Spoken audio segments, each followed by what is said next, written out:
La Revolución de los Comuneros fue una insurrección armada en el Virreinato de Nueva Granada. El levantamiento se produjo en 1781, cuando la corona española promulgó una serie de leyes que acarrearon una subida de impuestos para los habitantes de la colonia. Al principio, la revuelta estuvo protagonizada por las clases sociales más desfavorecidas, pero pronto se amplió y contó con el respaldo de los criollos más adinerados. Estos últimos, además de verse afectados por la subida de tasas, también padecían el problema de quedar relegados en muchos ámbitos sociales respecto a los llegados desde España. Los comuneros estuvieron a punto de alcanzar Bogotá.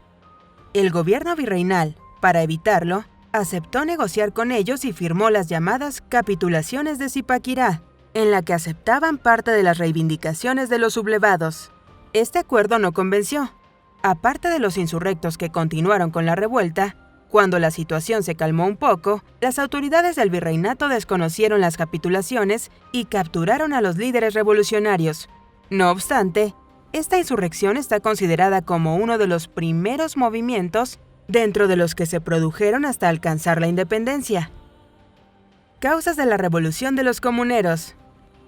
La llegada del trono español a la Casa de Borbón tuvo como consecuencia una serie de reformas en todo su imperio.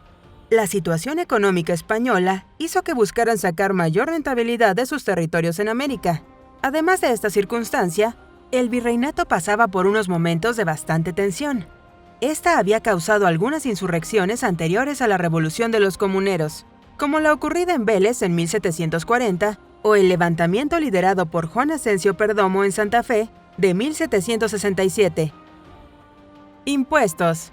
La principal causa de la Revolución de los Comuneros fue la imposición de nuevos impuestos y la subida de los que ya estaban vigentes.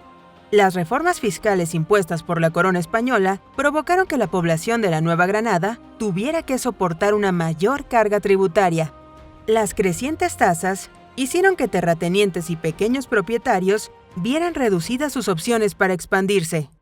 El incremento de impuestos como el de la alcabala, los estancos de tabaco y aguardiente, o el de la Armada de Barlovento, los dejaba en una peor situación económica. No solo estos propietarios se vieron afectados. Jornaleros, artesanos y campesinos también sufrieron el aumento. En su caso, eso se unía a la desigualdad que ya sufrían. La corona creó una figura administrativa para asegurar el cobro de los impuestos.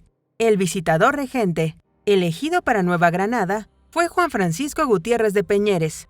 Una de sus primeras medidas fue recuperar el impuesto a la Armada de Barlovento, que gravaba las ventas. División social entre criollo y peninsulares.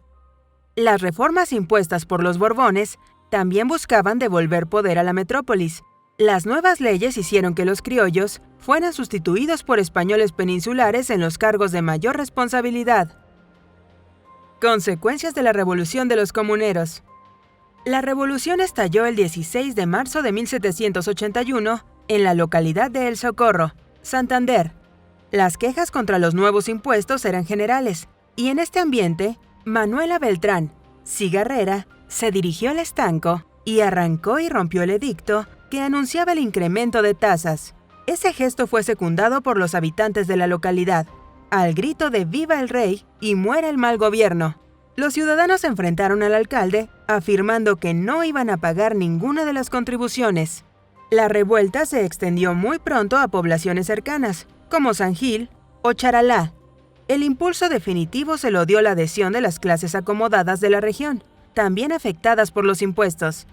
Los primeros líderes de la protesta fueron Juan Francisco Barbeo y José Antonio Galán, quienes organizaron una junta llamada El Común. Unas 20,000 personas comenzaron a marchar hacia Bogotá, amenazando a las autoridades virreinales. Las capitulaciones de Zipaquirá. Cerca de Vélez, los revolucionarios se toparon con una pequeña columna militar enviada desde Santa Fe para detenerlos. Sin embargo, las tropas gubernamentales fueron incapaces de frenar la marcha de los comuneros, mientras Gutiérrez de Piñeres huyó hacia Cartagena de Indias para buscar la protección del virrey. Ante la cercanía de los comuneros, las autoridades de Santa Fe crearon una comisión negociadora. En esta se encontraba el alcalde Eustaquio Galvis y el arzobispo Antonio Caballero y Góngora. La oferta fue suspender la reforma fiscal a cambio de que no tomaran la capital. El 26 de mayo de 1781 comenzaron las negociaciones. Los comuneros presentaron un documento con 36 condiciones o capitulaciones.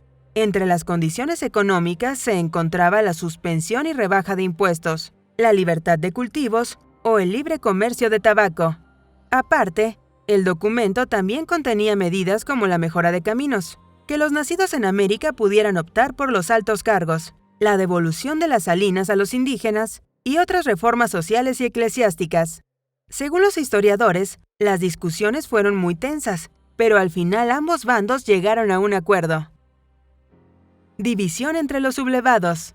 Algunos historiadores piensan que las capitulaciones de Zipaquirá, nombre dado al acuerdo, constituyen el primer estatuto político de Nueva Granada y que supuso un primer paso para desligarse de la corona española. Otros, en cambio, apuntan que el documento dejó sin tratar asuntos tan importantes como la servidumbre indígena. La firma de las capitulaciones tuvo un efecto negativo para el ejército comunero.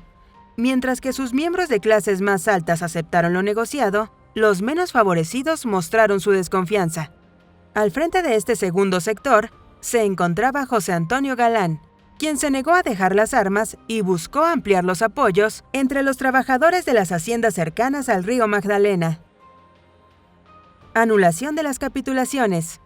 El tiempo demostró que la desconfianza de Galán tenía motivos de sobra. Una vez conjurado el riesgo de que los revolucionarios tomaran la capital, el virrey desconoció las capitulaciones y envió a un batallón a sofocar la revuelta. Los comuneros fueron derrotados a inicios de 1782. José Antonio Galán y el resto de los líderes fueron detenidos y ejecutados en Santa Fe de Bogotá.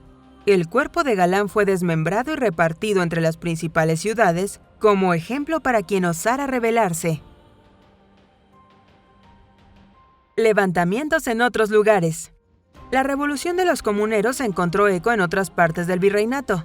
En junio de 1781, las tropas gubernamentales sofocaron una revuelta en Pasto. Igualmente, se produjeron levantamientos en Neiva, Guarne, Tumaco, Hato de Lemos, Casanare y Mérida. En Antioquía también se produjeron algunas revueltas, como la de los comuneros de Guarne, quienes pedían la libertad para cultivar tabaco.